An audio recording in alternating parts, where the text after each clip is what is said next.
العالمين والصلاة والسلام على سيد المرسلين أما بعد فأعوذ بالله من الشيطان الرجيم بسم الله الرحمن الرحيم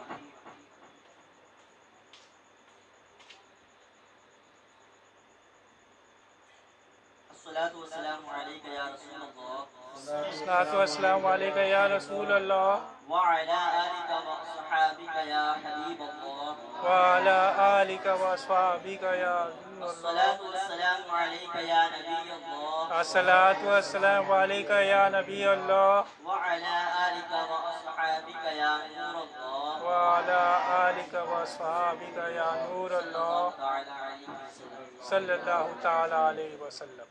خطبہ جب بھی آپ سننے کے لیے بیٹھے تو آپ پر لازم ضروری ہے کہ آپ اسے باغور سنیں، چاہے وہ خطبہ کوئی سا بھی ہو، نماز جمعہ کا خطبہ ہو، عیدین کا خطبہ ہو، نکاح کا خطبہ ہو یا بیان کا خطبہ ہو، اسے سننا فرض ہے، ضروری ہے۔ تو اس ٹائم بات نہ کرے، کچھ بولے نہیں، خاموشی سے خطبہ سنے۔ جو الحمدللہ پڑھا ہے نا شروع میں، خطبہ کہلاتا ہے۔ اب کوئی سا بھی خطبہ ہو تو سننا ضروری ہوتا ہے، صرف نماز جمعہ اور عیدین کا نہیں، جہاں بھی خطبہ یہ پڑھا جائے آپ کے لیے ضروری ہے، اگر سننے کے لیے بیٹھے ہیں تو آپ پر ضروری ہے کہ آپ اسے باغور سنیں۔ فرمان مصطفیٰ صلی اللہ تعالی علیہ وآلہ وسلم، نیت المؤمن خیر من عملی، یعنی مومن کی نیت اس کے عمل سے بہتر ہے۔ ہر بیان سے پہلے اچھی اچھی نیتیں کر لینا چاہیے، کہ اگر نیت ہوگی تو ہی ثواب ملے گا، اگر نیت نہیں تو ثواب بھی نہیں۔ تو جتنی زیادہ نیتیں ہوگی ثواب بھی انشاءاللہ اتنا ہی زیادہ ملے گا۔ ایک نیت کریں گے ایک ثواب ملے گا، 10 نیت کریں گے 10 ثواب ملے گا، جتنا زیادہ کریں گے انشاءاللہ اتنا ہی زیادہ ثواب ملے گا۔ سب سے بنیادی نیت ہے کوئی بھی کام، ہر نیک اور جائز کام کی سب سے بنیادی نیت یہ ہے کہ اللہ اور اس کے رسول صلی اللہ علیہ وسلم کی رضا کے لیے کوئی بھی کام۔ ہم یہاں بیان کے لیے بیٹھے ہیں، کیوں بیٹھے ہیں؟ تاکہ اللہ ہم سے راضی ہو جائے، اللہ کے رسول ہم سے راضی ہو جائے، ٹھیک ہے۔ ہم والدین کو دیکھیں، نیت کریں اللہ ہم سے راضی ہو جائے، اس لیے دیکھ رہے ہیں، ٹھیک ہے۔ اس کے علاوہ بھی جتنی بھی جائز کام ہوتے ہیں، کھانا کھا رہے ہیں تو نیت یہ ہونی چاہیے کہ اس سے طاقت ملے گی، اس سے انشاءاللہ نماز پڑھیں گے، قرآن کی تلاوت کریں گے، والدین کی خدمت کریں گے، ٹھیک ہے۔ اور جتنے بھی جسمانی کام ہوتے ہیں وہ کریں گے۔ اسی طرح مسجد میں آنے کی نیتیں ہوتی ہے کہ انشاءاللہ مسجد میں جاؤں گا تو دنیاوی بات نہیں کروں گا، جو بیان ہوگا اسے سنوں گا، اسے یاد رکھوں گا، اسے دوسرے تک پہنچاؤں گا، نماز پنجگانہ کی پابندی کروں گا، دوسروں کو نماز کی دعوت دوں گا۔ تو یہ سب نیتیں ہیں۔ راستے میں آؤں گا درود شریف پڑھتے ہوئے آؤں گا، اس کا بھی ثواب ملے گا آپ کو۔ راستے میں اگر صدقہ کرنے کا موقع ملے صدقہ کروں گا۔ راستے میں اگر اینٹا پتھر آ گیا روڈ میں تو اسے ثواب کی نیت سے ہٹا دوں گا تاکہ مسلمانوں کو تکلیف نہ ہو۔ تو بہت ساری نیت ہو سکتی ہے، ہمارا ذہن اس طرف گیا نہیں ہے۔ اگر ہم اس کے بارے میں سوچیں تو کئی ساری نیتیں بن سکتی ہیں، ہر کام کے لیے، ہر نیک اور جائز کام کے لیے نیتیں بن سکتی ہیں۔ بسم اللہ الرحمن الرحیم تو پڑھنا ہی چاہیے، ہر نیک اور جائز کام سے پہلے بسم اللہ پڑھے تو اس کا بھی ثواب ملے گا۔ داہنے ہاتھ سے بھی کوئی کام کر جائز اور نیک کام، لین دین، ٹھیک ہے، کھانا پکانا، اٹھنا سونا، کچھ بھی ہو سب داہنے ہاتھ سے کرے اور بسم اللہ الرحمن الرحیم پڑھ کر۔ تو ہم بنیادی نیت یہاں پر اللہ اور اس کے رسول کی رضا کے لیے بیان میں شرکت کریں گے، اول تا آخر بیٹھیں گے، جو سنیں گے اس پر عمل کریں گے، اسے دوسروں تک پہنچائیں گے، اور آئندہ بھی انشاءاللہ علم دین حاصل کرتے رہیں گے۔ ہم لائن بائی لائن خلفائے راشدین کے بارے پڑھ رہے ہیں۔ خلفائے راشدین کہتے ہیں 4 خلیفہ، خلفائے راشدین کہتے ہیں 4 خلیفہ، حضرت ابوبکر صدیق رضی اللہ تعالی عنہ، حضرت عمر فاروق رضی اللہ تعالی عنہ، حضرت عثمان غنی رضی اللہ تعالی عنہ اور حضرت علی رضی اللہ تعالی عنہ۔ ان چار خلیفہ کو خلفائے راشدین کہا جاتا ہے۔ اگر آپ سے کوئی پوچھیں خلفائے راشدین کنہیں کہا جاتا ہے تو آپ ان چاروں کا نام لیں گے اور بولیں گے ان چاروں کی خلافت کو خلفائے راشدین کہتے ہیں یا ان چاروں کو خلفائے راشدین کہتے ہیں، ٹھیک ہے۔ تو تین کا بیان ہو چکا، حضرت ابوبکر صدیق، حضرت عمر فاروق، عثمان غنی رضی اللہ تعالی عنہ. آج انشاءاللہ عز و جل مولا علی شیر خدا کرم اللہ تعالی وجہہ الکریم کا بیان سنیں گے, ان کے بارے میں کچھ جانیں گے, اپنے دل کو ان کے ذکر سے منور کریں گے. حضرت علی وہ پاک ذات ہے جن کا ذکر کرنا بھی عبادت ہے. حضرت علی کا ذکر کرنا بھی عبادت ہے.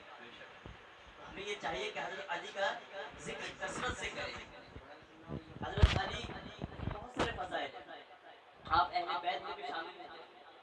انشاءاللہ آج بتائیں کہ اہل بیت کسے کہتے ہیں, پنجتن کسے کہتے ہیں, یہ سب انشاءاللہ بھی بیان آئے گا. حضرت علی رضی اللہ تعالیٰ عنہ کے والد کا نام جیسے بچے نے ہمیں بتایا, کیا نام تھا؟ ابو طالب. ابو طالب یہ آپ صلی اللہ علیہ وسلم کے چچا تھے. ٹھیک ہے, تو حضرت علی رضی اللہ تعالیٰ عنہ کے حساب سے آپ صلی اللہ علیہ وسلم کے چچیرے بھائی ہوئے. حضرت علی اور حضور صلی اللہ تعالیٰ علیہ وآلہ وسلم چچیرے بھائی ہوئے. حضرت علی رضی اللہ تعالیٰ عنہ کی والدہ کا نام فاطمہ بنت اسد ہے. آپ کی اہلیہ یعنی وائف کا نام بھی فاطمہ ہے, لیکن وہ حضور صلی اللہ علیہ وسلم کی بیٹی ہے, اور آپ کی والدہ کا بھی نام فاطمہ ہے, دونوں الگ الگ, ایک ہی نام. حضرت فاطمہ بنت اسد یہ حضرت علی کی والدہ ہے. اور حضرت علی رضی اللہ تعالیٰ عنہ کے دادا کا نام حضرت عبد المطلب ہے. آپ صلی اللہ تعالیٰ علیہ وآلہ وسلم جب آپ کی ولادت ہوئی تو آپ کے والد صاحب کا انتقال ہوا تھا. 6 مہینے کے بعد آپ کی والدہ آپ صلی اللہ علیہ وسلم کی والدہ کا بھی انتقال ہوا. پھر کچھ سال 6 سال یا 7 سال کے بعد آپ کے دادا عبد المطلب کا بھی انتقال ہوا. تو اس کے بعد آپ صلی اللہ تعالیٰ علیہ وسلم حضرت ابو طالب کے پاس ہی پرورش پائے. حضرت فاطمہ بنت اسد یہ آپ صلی اللہ علیہ وسلم کے حساب سے والدہ بھی ہو گئی, کیونکہ پرورش آپ نے کی. حضرت ابو طالب اور حضرت فاطمہ بنت اسد یہ دونوں مل کر آپ کو بچپن سے ہی پالے. آپ صلی اللہ تعالیٰ علیہ وسلم کی پرورش ان کے گھر میں ہوئی. اور جب آپ صلی اللہ علیہ وسلم کو پتہ چلا کہ حضرت ابو طالب رضی اللہ تعالیٰ کے گھر میں ولادت ہوئی ہے, دوپہر کو پتہ چلا حضرت علی کی ولادت, اس میں اختلاف ہے جیسے میں نے بتایا. ایک قول کے مطابق حضرت فاطمہ بنت اسد کعبہ شریف کے طواف فرما رہی تھی, تو اچانک پیٹ میں درد ہوا, تو کچھ عورتوں نے آپ کو خانے کعبے کے اندر لے گئے. وہیں پر حضرت کچھ دیر کے بعد حضرت علی کی ولادت ہوئی رضی اللہ تعالی عنہ. اور ایک اختلاف یہ ہے کہ حضرت علی رضی اللہ تعالی عنہ کی ولادت آپ کے اپنے گھر میں. یہ دونوں روایتیں ملتی ہیں.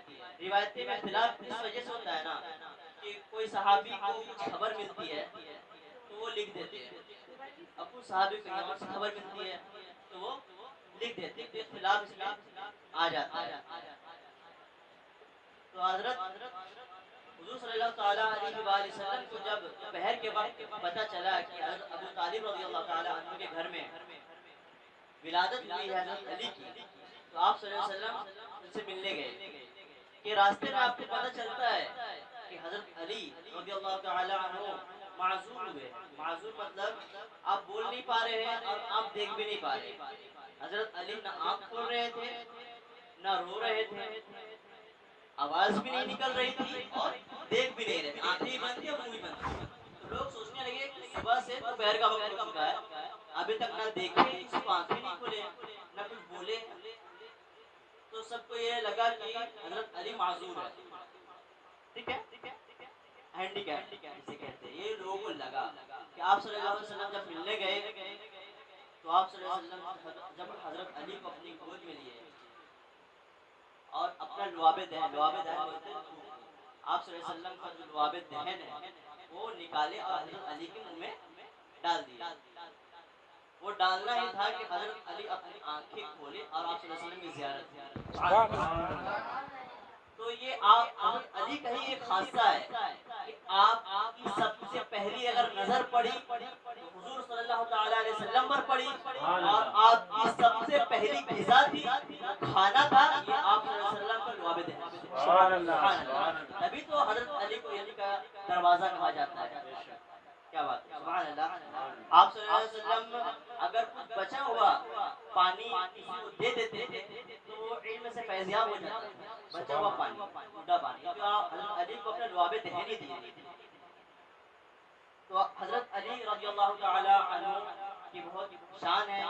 یہ بچپن سے ہی آپ چونکہ آپ صلی اللہ علیہ وسلم ان کے گھر میں رہتے تھے اور حضرت علی کی ولادت ہوئی تو جب حضرت علی 9 سال کے تھے تو آپ صلی اللہ علیہ وسلم 40 سال کے تھے.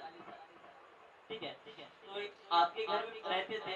جب آپ صلی اللہ علیہ وسلم تبلیغ دین کرنا شروع کیے تو یہ ہوتا ہے نا کہ بچپن میں جس کے ساتھ رہے اس کے ساتھ بھی اس کو اچھا لگتا ہے. تو حضرت علی کو آپ صلی اللہ علیہ وسلم کے پاس ہی اچھا لگتا ہے تو آپ کے ساتھ ہی رہا کرتے تھے. جب آپ صلی اللہ علیہ وسلم نے اعلان نبوت فرمایا اور اسلام کا اعلان کیا تو حضرت علی رضی اللہ تعالی عنہ نے آپ پر اسلام قبول کر لیا، آپ کے ہاتھ پہ اسلام قبول کر لیا اور اسی کے ساتھ بچوں میں سب سے پہلے اسلام قبول کرنے والوں میں شامل ہو. سبحان اللہ. اسی طرح حضرت علی بچوں میں سب سے پہلے اسلام قبول کرنے والوں میں سے ہو گئے. آپ جب اسلام قبول کیے تو آپ کی عمر شریف 9 سال تھی.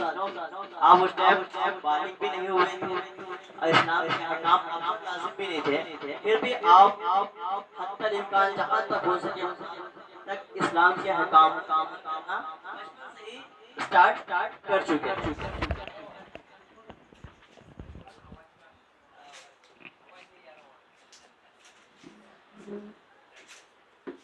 شاہ مردان شیر یزداں قوت پروردگار لا پتہ الا ذوالفقار. یہ بہت مشہور شعر ہے جو حضرت علی کے شان میں لکھی گئی ہے.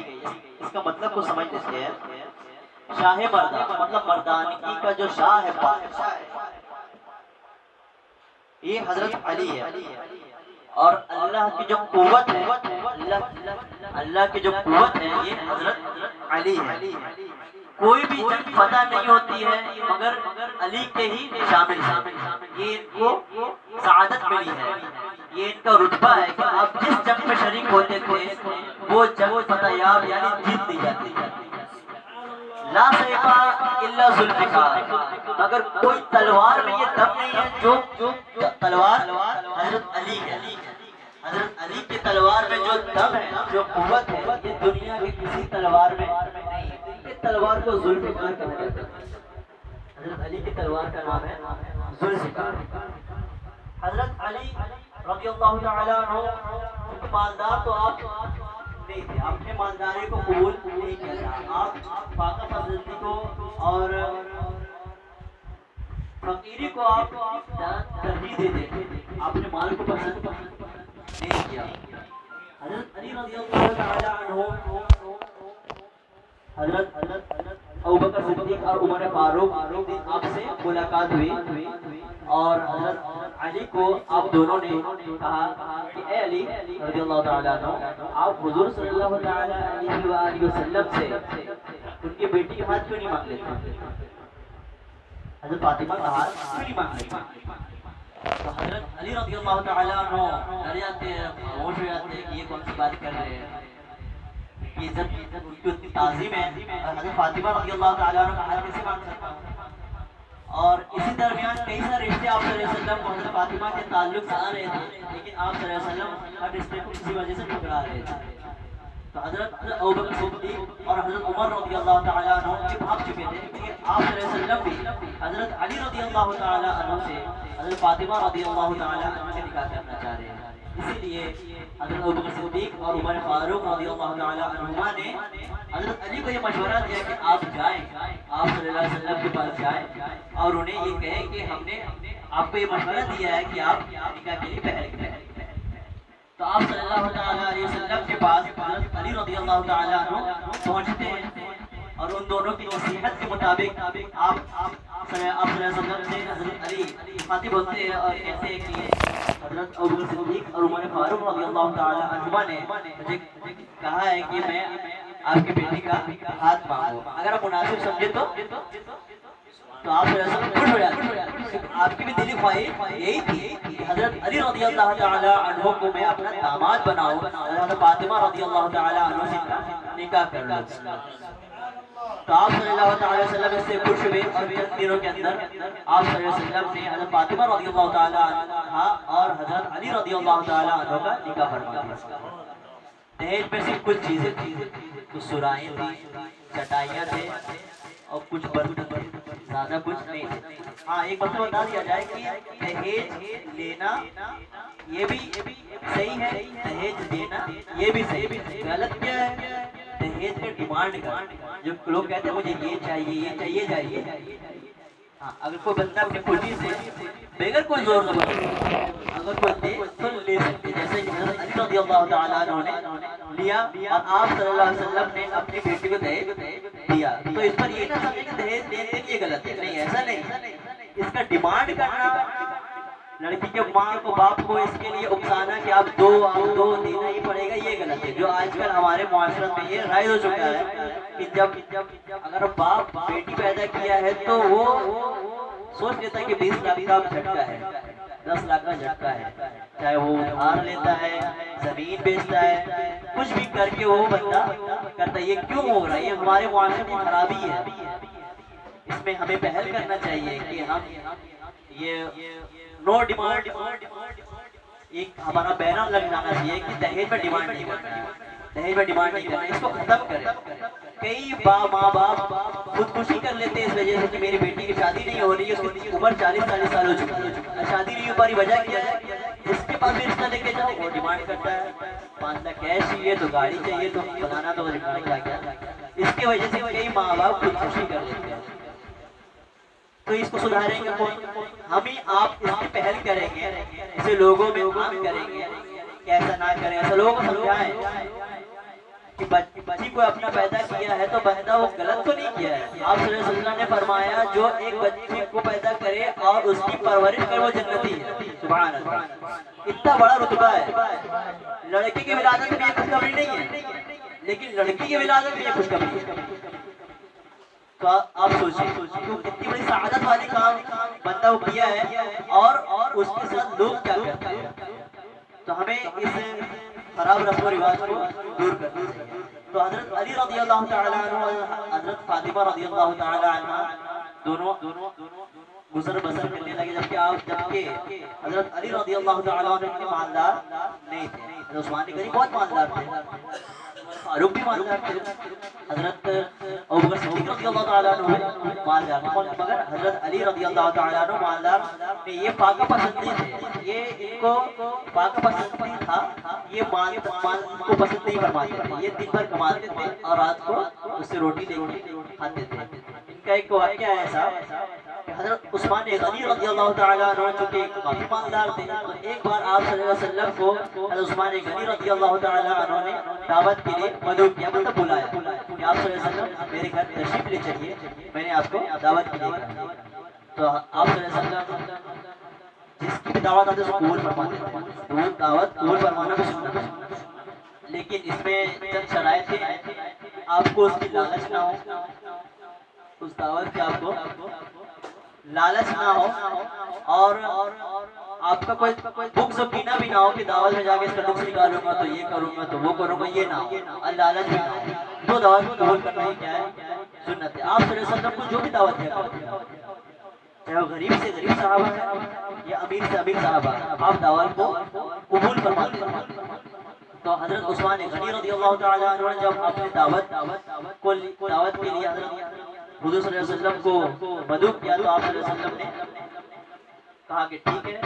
تو دعوت کا دن مقرر ہوا، تو اس دن حضرت عثمان غنی رضی اللہ تعالیٰ عنہ نے آپ صلی اللہ علیہ وسلم کو لینے کے لیے تشریف لائے۔ تو حضرت علی رضی اللہ تعالیٰ عنہ بھی آپ صلی اللہ علیہ وسلم کے ساتھ میں تھی۔ ہوتا یہ تھا کہ آپ صلی اللہ علیہ وسلم کے ساتھ میں جب بھی جتنے بھی صحابہ اکرام رہتے تھے اور آپ صلی اللہ علیہ وسلم اس دعوت کے لیے جاتے ان سب کو لے کے جاتے، اکیلے نہیں جاتے تھے۔ ایسے کئی واقعات آئے کہ غریب صحابہ اکرام نے دعوت کیا اور آپ صلی اللہ علیہ وسلم 3-4 کو لے کے چلے گئے۔ تو وہی بندہ حیرت میں کہ میں نے تو آپ کے لیے کیا تھا، ایسا بولا نہیں کیونکہ من میں تھا کہ آپ صلی اللہ علیہ وسلم انہیں لے کے چلے گئے، لیکن آپ صلی اللہ علیہ وسلم کے ہاتھوں کی برکت ہے، وہ کھانے میں ہاتھ ڈالتے کھانے برکت ہے۔ تو یہ آپ صلی اللہ علیہ وسلم کا معجزہ تھا. کئیوں واقعات ایسے ہیں کہ آپ صلی اللہ علیہ وسلم کو غریب صحابہ کرام نے دعوت دیا اور آپ صلی اللہ علیہ وسلم وہاں پر گئے تو کئی لوگوں نے وہاں کھانا کھایا اور سیراب ہوئے کھانے میں کمی بھی.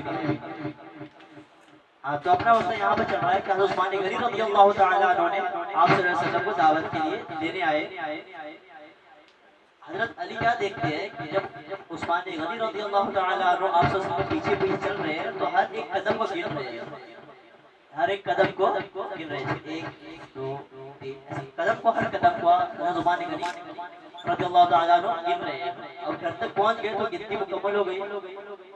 تو آپ صلی اللہ علیہ وسلم کو پوچھتے جب کہ آپ کو پتہ ہی ہے کہ کیوں ایسا ہے. دیکھیں تعلیم امت کے لیے کچھ ایسا کیا جاتا ہے.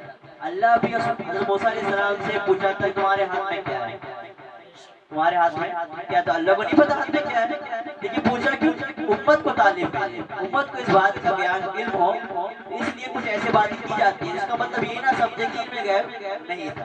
اس بات کو کچھ دلیل بناتے کہ آپ صلی اللہ علیہ وسلم علم غیب نہیں تھا, ایسی بات نہیں ہے. اس کا بھی پس منظر بتاؤں گا میں کہ پوچھنے کی وجہ کیا تھی, اس کا فائدہ کیا ہوا. حضرت عثمان غنی رضی اللہ تعالیٰ عنہ نے کہا کہ آپ صلی اللہ علیہ وسلم میں نے یہ اللہ سے دعا کیا تھا کہ آپ صلی اللہ علیہ وسلم اگر میری دعوت کو قبول فرمائیں تو میں آپ کے ہر ایک قدم کے بدلے ایک غلام کو آزاد کروں. سبحان اللہ, سبحان اللہ. ہاں سے صدقے کی دلیل اور صدقے کی وجہ ہمیں صدقہ کرنا چاہیے. آپ صلی اللہ علیہ وسلم کی راہ میں صدقہ کرتے رہنا چاہیے, اللہ کی راہ میں صدقہ کرتے رہنا چاہیے. اگر آپ صلی اللہ علیہ وسلم ان سے پوچھتے تھے تو یہ بات آنیئر ہوتی نہیں, تو کسی کو پتہ بھی نہیں چلتا, تو پوچھنے کی کچھ وجہ بھی ہوتی. تو آپ صلی اللہ تعالی وسلم دعوت میں تشریف فرما رہے, حضرت علی بھی تھے اور کچھ صحابہ کرام بھی تھے, سب نے اچھے سے تناول کیا اور تشریف لے گئے. حضرت علی رضی اللہ تعالی عنہ نے جب یہ دیکھا کہ حضرت عثمان غنی رضی اللہ تعالیٰ عنہ نے آپ صلی اللہ علیہ وسلم کی دعوت کی اور ہر ایک قدم کے بدلے غلام کو آزاد کر دیا, تو آپ غمگین ہوئے تھوڑے کہ اے اللہ اگر مجھے بھی مال دیتا تو میں بھی آپ صلی اللہ علیہ وسلم کی دعوت کرتا اور ان کے ہر قدم کے بدلے غلام کو آزاد کرتا. غلام کی قیمت بہت ہوتی تھی پہلے, آزاد کرتا. تو اسی غم حسد جلن نہیں تھا ان سے, عثمان غنی سے حسد نہیں تھا. ٹھیک ہے, یہ بھی چاہ رہے تھے کہ آپ نیکی کیے تو کاش میں بھی نیکی کر لیتا. یہ ہونا چاہیے ابھی بھی کہ بندہ نیکی کیا ہے تو چلو میں بھی کر لوں. نیکی کے معاملے میں وہ مقابلہ کر سکتے ہیں, اس میں کرنا بھی چاہیے اگر بری نیت نہ ہو تو.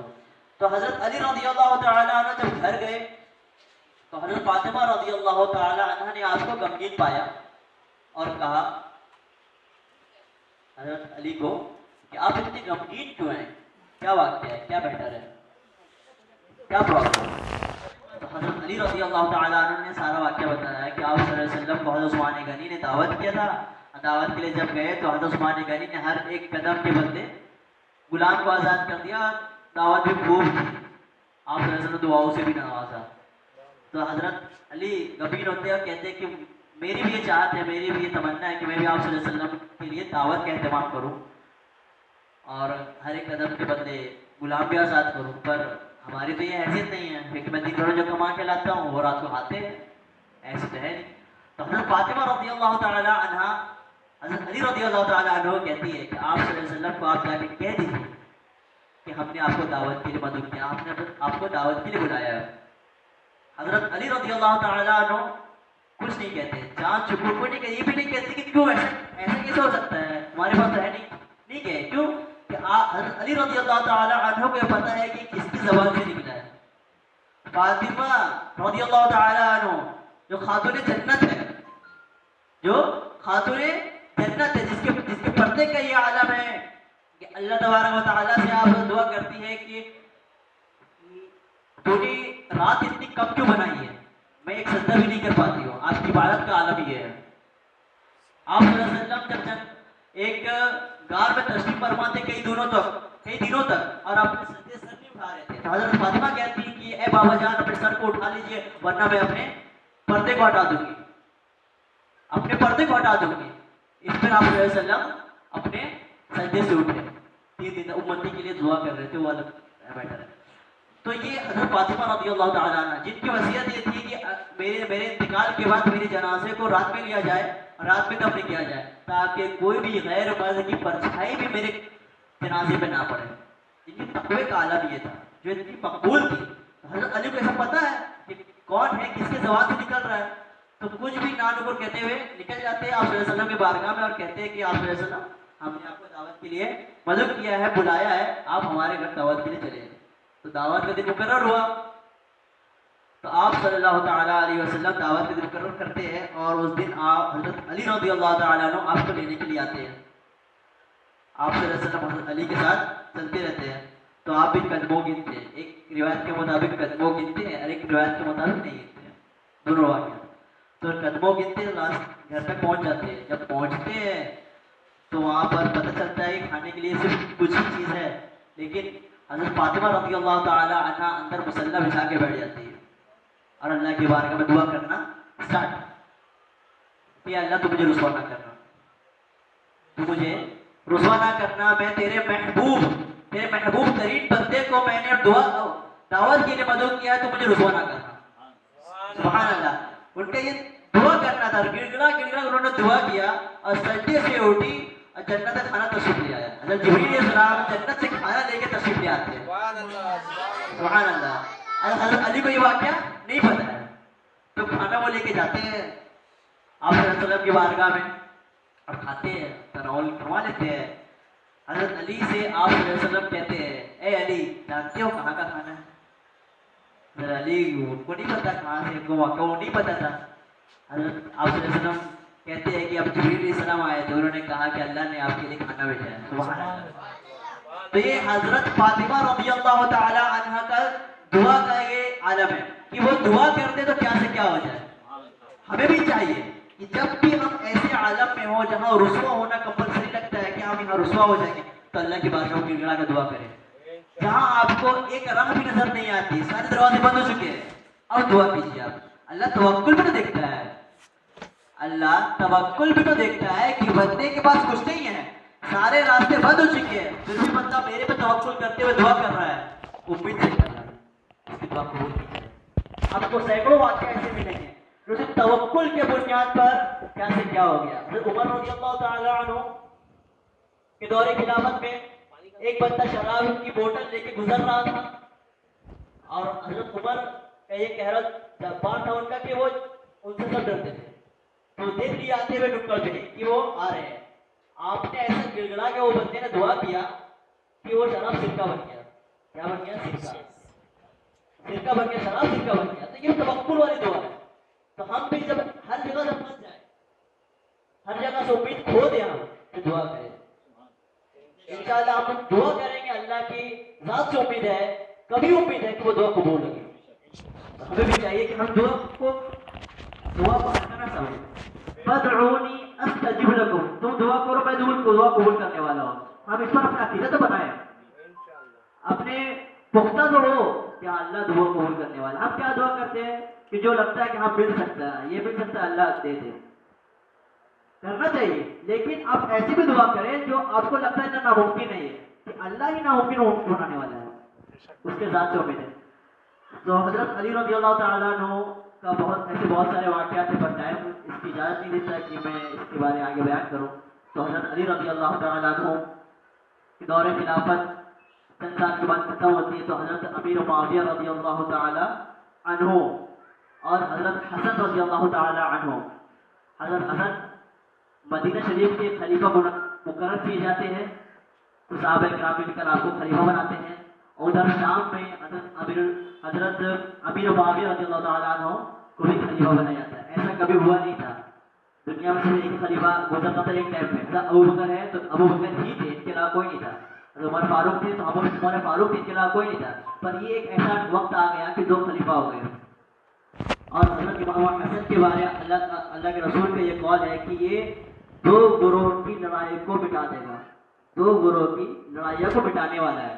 تو حضرت حسن تو چونکہ اس ٹائم اتنا قول تو تھا نہیں نا, تو حضرت امیر معاویہ جب خلیفہ بنے تو پتہ نہیں تھا امام حسن کو وہاں خلیفہ کے اعلان انہوں نے کر دیا ہے. تو کچھ عرصے کا 6 ماہ کے بعد آپ کو پتہ چلا حضرت امیر معاویہ نے خلافت کا اعلان کر دیا, تو آپ خلافت سے چھوڑ دیتے ہیں, اپنی خلافت کو دستبردار کر دیتے ہیں اور حضرت امیر معاویہ کو آپ خلیفہ مان لیتے ہیں. حضرت امیر معاویہ کون ہے؟ یہ یزید کے ابا ہے اور یہ بہت بڑے صحابی ہے. یہ کاتب وحی ہے. آپ صلی اللہ علیہ وسلم کو ان پر اتنا اعتبار تھا, اتنا بھروسہ تھا کہ قرآن لکھنے کی ڈیوٹی آپ کو دی گئی تھی. کئی صحابہ کرام تھے جن میں سے آپ بھی ایک تھے جو قرآن لکھنے کی ڈیوٹی تھی. حضرت امیر معاویہ وہاں خلیفہ بنے رہے. تو حضرت امیر معاویہ کا جب وقت قریب آیا دنیا سے جانے کا, تو آپ نے اپنے بیٹے یعنی یزید جدید کو کہتے ہیں کہ تو یہ خلافت حضرت امام حسین کو سونپ دے گا. تو وہ کہتا ہے کہ نہیں, میں نہیں سونپوں گا, میں نہیں سونپوں گا. اور اسی درمیان ان کا انتقال ہو جاتا ہے, وہ وصیت کو نہیں مانتا ہے. ان کے انتقال ہوا تو کسی کو خبر نہیں پہنچی, کچھ ایسا سسٹم نہیں تھا. تو کچھ مہینے کے بعد خبر پہنچتی ہے کہ حضرت امیر معاویہ کا انتقال ہو چکا ہے اور یزید وہاں پر تخت نشین ہو چکا ہے. اور وہ یزید جانتا ہے کہ حضرت اگر امام حسین, کیونکہ امام حسن کا کچھ عرصے پہلے انتقال ہو گیا تھا, آپ دنیا سے چل بسے, تو امام حسین ہی بچے ہوئے تھے اور آپ کے کچھ چچیرے بھائی بھی تھے اور چچا عباس بھی تھے, اہل بیت میں سے بہت سارے تھے. تو یزید یہ جانتا تھا کہ اگر ان لوگوں نے میرا ساتھ نہیں دیا تو میری تخت الٹ جائے گی. تو اس نے اپنا بتایا بھی نہیں کہ میں یہاں تخت نشین ہو چکا ہوں, اور امیر معاویہ کی وفات کا خبر بھی کہیں نہیں پہنچایا. اس نے محل تک بھی رکھا, وہیں دفن کر دیا, کسی کو پتہ بھی نہیں چلنے دیا کہ حضرت امیر معاویہ کا وصال ہو چکا ہے. تو جب امام حسین کو یہ پتہ چلا کہ یزید ایسا ہے, کیونکہ یزید فاسق تھا, گناہ گار تھا, شرابی تھا, جواری تھا, زنا خوری تھا, بہت سارے برے برے جرائم تھے اس کے. تو حضرت امام حسین جانتے تھے کہ یہ کیسا آدمی, اس کے ہاتھ میں بیعت تو نہیں کر سکتا, ان کو اپنا خلیفہ یا ان کو اپنا سردار تسلیم نہیں کر سکتا. تو حضرت امام حسین کو اس نے چیٹیاں بھیجی کہ آپ مجھ سے بیعت کر لیں, میری بادشاہت کو تسلیم کر لیں. خلافت ختم ہو گئی وہیں تک, حضرت علی تک. اب یہاں سے بادشاہت شروع ہوتی ہے, ٹھیک ہے. یہ بادشاہ بن گیا. اس نے کہا کہ میری بادشاہ کو قبول کر لیجیے. تو بولے نہیں, میں ایسا نہیں, تم جیسے فاسق کے ہاتھ میں بیعت نہیں کر سکتا. بس اسی بات کی جنگ تھی. اسے خوف تھا یزید کو کہ اگر امام حسین کوفہ آ گئے تو یہاں کے لوگ ان سے مل جائیں گے اور میری تخت چلی جائے گی, وہ تخت نشین ہو جائے. کیونکہ امام حسین کا بہت رتبہ تھا نا, ان کا بہت مشہور تھے نا, وہ کا بہت رتبہ تھا, روب و دبدبہ تھا ان کا. تو یزید کو کنفرم پتا تھا کہ یہ امام حسین تخت نشین ہو جائیں گے اور پھر میری کرسی پلٹ جائے گی. تو اس نے سازش کیا امام حسین کے ساتھ, پھر انہیں شہید کروایا. تو انشاءاللہ یہ واقعہ آہستہ سے آپ کو یہ بتانا تھا کہ حضرت علی کے بعد امام حسن خلیفہ بنے 6 ماہ تک. ایک ہی پیریڈ میں امیر معاویہ بھی تھے, پھر ان کے انتقال کے بعد اس نے تخت سنبھالا, تخت چھین لیا. ابھی انشاءاللہ اس سے آگے بیان سنیں گے. وما علینا الا البلاغ المبین. اگر بیان کرنے میں مجھ سے غلطی ہوئی تو اللہ کے بارے میں توبہ کرتا ہوں, استغفر اللہ ربی من کل ذنب و اتوب الیہ. آپ جو اسے سنیں اس سے یاد رکھیے, اسے دوسروں تک پہنچائیں.